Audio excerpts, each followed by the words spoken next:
Letters to Bobo. I wrote this the last day of April, so it's been a minute, but anyways, okay. Every time I open my eyes, I see you, before me, beside me, all around me. When I close them, I see that I'm with you there as well, behind the curtains of my optic view.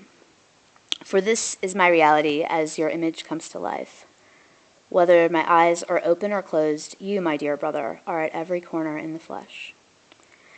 And now, as a bit of time has gathered with me in this state, I've become faint with distance, as I am lost to the rest of the world. All I know, I cannot touch or see like once before. Although when I could, its visits were random short spells of fleeting time that seem like dreams now as I look back. The rest of my time in between, with all of the days that years have become home to me, and all I know that's real, is the projection of memory's dream and the ghosts of all my loved ones I keep together. I keep it home in my heart, where I've resided since you and Twisted were removed from my everyday, and I've stayed there ever since. I must say, though, I've not ever been so removed before as I am now, so far away. I can feel the breeze blow through my nearly invisible body as it has lost its place. I'm not solid any longer, and I'm not noticed by those that walk through the antumbra that outlines what my full exterior once filled. I felt it slipping away slowly out of my grasp, now completely since you were taken.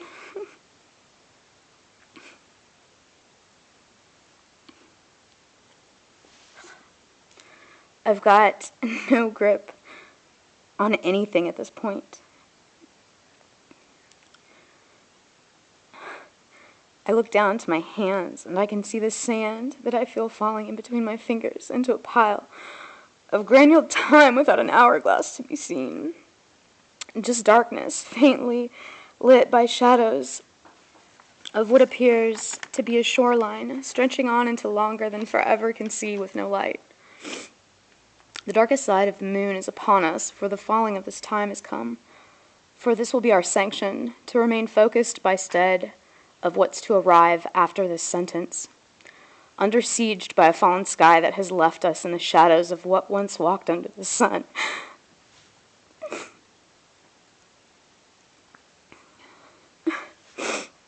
For now the path will become broken trails of no direction, as we stumble along, feeling our way through this empty mess of unlit time, caged around the lost trail that's paved in concrete measure, as our destinations may take us only to the edge of what appears contained inside these walls of all we know now to see.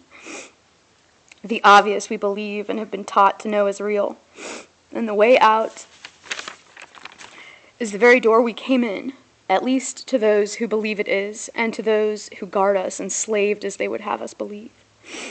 Belief in the shackles around our ankles, along with the sadness of cold stone that has no windows to banish what they inoculate. As we shuffle along side by side, directed by the whip of cruelness that power thrives on by torture for their authority to be inhumane, and controlling as they enforce their vision to become your world, your life, a caged reality desolate and unforgiving. But what do you tell me you always say? Better yet, chins up. We must share the truth of what they cannot take or change, and that is the beautiful love that's free within all of our souls and warmed by the whispers of wind's wild air that passes through each of our heads as we listen to liberation fly by with songs of gifts forgiveness upon it.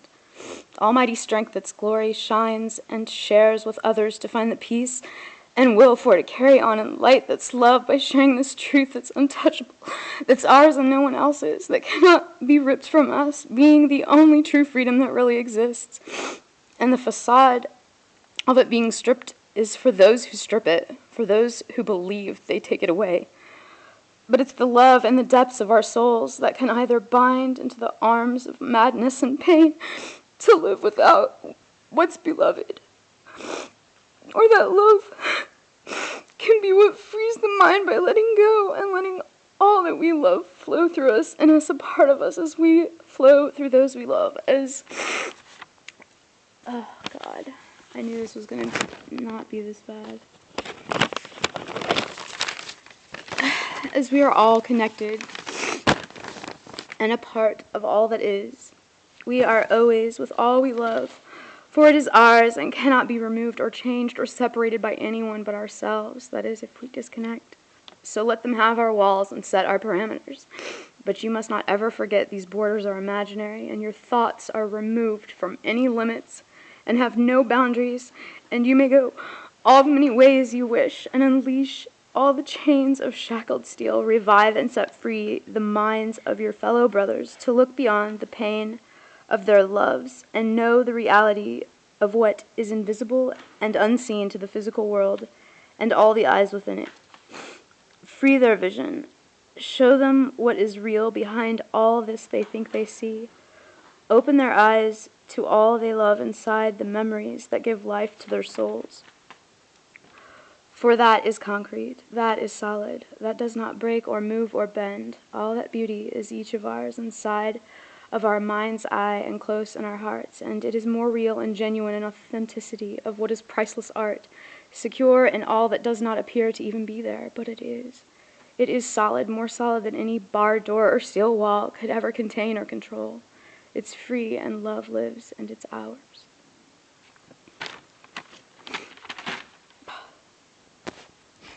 God.